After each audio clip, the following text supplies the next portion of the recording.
দেখতে দেখতে আবারও একটা সারপ্রাইজ। বাবা কত সারপ্রাইজ! আগে যে স্ট্যান্ডটাতে ভিডিও করতাম সেই স্ট্যান্ডটা ভেঙে গেছে, যার জন্য আমি একবার বড়মশাইকে বলেছিলাম যে একটা আমাকে রিং লাইট সমেত স্ট্যান্ড কিনে দেবে গো।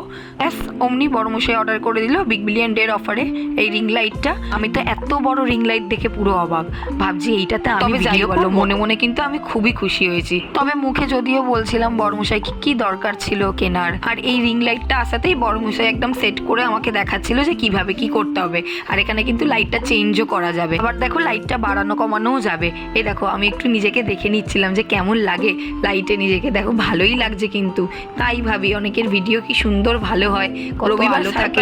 পেয়ে আমরা সন্ধ্যের দিকে চলে গিয়েছিলাম ক্লাস শেষ করে স্টাইল বাজারে। এই স্টাইল বাজারটা আমাদের হাওড়ার রামরাজাতলায় সেদিনকে প্রথম উদ্বোধন হয়েছিল, তাই দেখো এইরকম ফুল দিয়ে সাজানো। তাই বড়মশাইকে বললাম চলো দেখি ভেতরে কিরকম কি কালেকশন এসেছে, একটু ঘুরেই দেখা যাক। তো ভিতরে গিয়ে দেখলাম যে প্রচুর কালেকশন এসেছে এবং প্রচুর মানুষের ভিড়। পুজো যেহেতু একদম মুখে, তাই কেনাকাটারও ভিড় পড়েছে সেই রকমই। তো আমরাও একটু এদিক ওদিক ঘুরে দেখে নিচ্ছিলাম, কিন্তু আমি মনে মনে ভাবছিলাম যে যদি কিছু পছন্দ হয়ে যায়, কাউন্টারের কিন্তু লাইনটা ছিল সাংঘাতিক, বিলিং করতে করতেই 1 ঘন্টা চলে যাবে।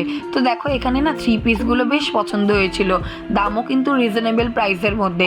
এথনিক সেটগুলো স্টার্টই হচ্ছিল 699 থেকে। আর বড়মশাইয়ের এই সেটটা খুব পছন্দ হয়েছিল, ও বলছিল এটা নিয়েই নাও। আমি বলছিলাম না না এখন আর নিয়ে কি করব, অলরেডি অনেকগুলো জামা হয়ে গেছে। আর দামটা ছিল দেখলে 1499 মাত্র।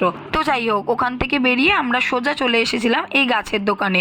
আমি একটা লেবু গাছ পছন্দ করে গিয়েছিলাম আগের দিনকে, তার জন্য অ্যাডভান্সও করে গিয়েছিলাম। তো সেটাই আজকে আমি ডেলিভারি নিতে এসেছি। তো আরও 2-1টা গাছ আমার পছন্দ হয়েছিল, কিন্তু ভাবছিলাম যে নিয়ে যাব কী করে, কারণ আমাকে তো নিয়ে যেতেই হবে বর্মশাইয়ের বাইকে করে। তো দেখো এখানে এই লেবু গাছটা আমি বলে দিয়েছিলাম যে পুরো আমার রেডি করে রাখতে, তো কথা অনুযায়ী কাকু সেই রকমভাবেই রেডি করে রেখেছে।